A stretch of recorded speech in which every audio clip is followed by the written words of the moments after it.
Nei nostri appuntamenti sul teatro medievale abbiamo incontrato spesso dei testi che si riferivano alla storia di Gesù e in particolare alla sua passione. La maggioranza dei brani del repertorio teatrale a noi pervenuto infatti riguarda proprio la crocifissione di Cristo, eppure intorno alla metà del Trecento si iniziò a mettere in scena anche altri episodi provenienti dai Vangeli. Queste composizioni sono chiamate laude evangeliche e non fanno altro che tradurre in versi i brani evangelici della messa del giorno, e proprio una lauda evangelica è il brano teatrale che tra poco vi leggerò in questo testo. In particolare vi è drammatizzata la nota parabola del ricco Epulone e del povero Lazzaro, parabola che poi è narrata nel capitolo 16 del Vangelo secondo Luca. È questa, come dicevamo, la storia del povero Lazzaro, il quale passò gran parte dei suoi giorni alla porta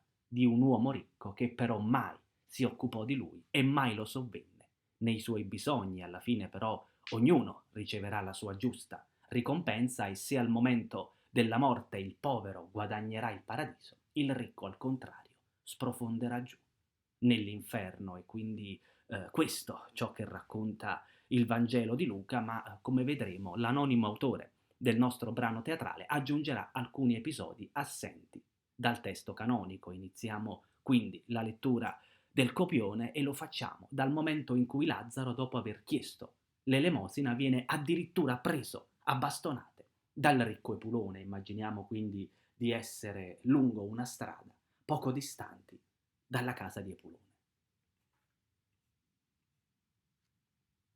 Ricco, perché mi discacce e daime tante bastonate? Datemi hai molte pontacce, cioè molti colpi con grandissime guanciate. Tu sì ti fidi nel tuo avere e non credi mai morire, fallita te la tua speranza. Va, che sarai strangolato e io ti giuro, in mia alianza lascerai ciò che hai radunato e sarai menato giù nello inferno a quel fuoco sempiterno. O Signore che mi creasti, riguarda alla mia povertate. Vo tutto nudo e pien di stracci, non trovo chi mi voglia aiutare. Al ricco chiesi per tuo amore, cacciato m'ha con gran rumore.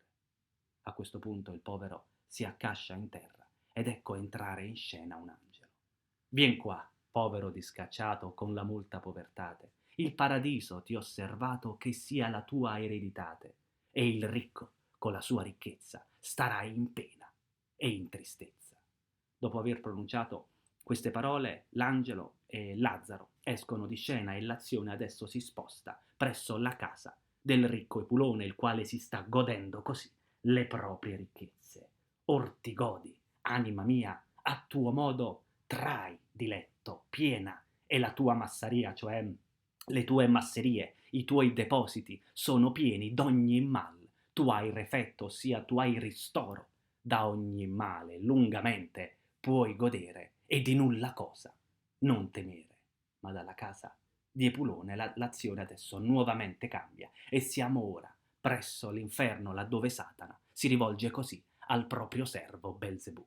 Belzabutte, sta su in piedi, vanne al ricco di presente dalla mia parte, sì, il richiedi che a me si venga mantenente, perché egli ha il povero discacciato, da noi deve essere tormentato.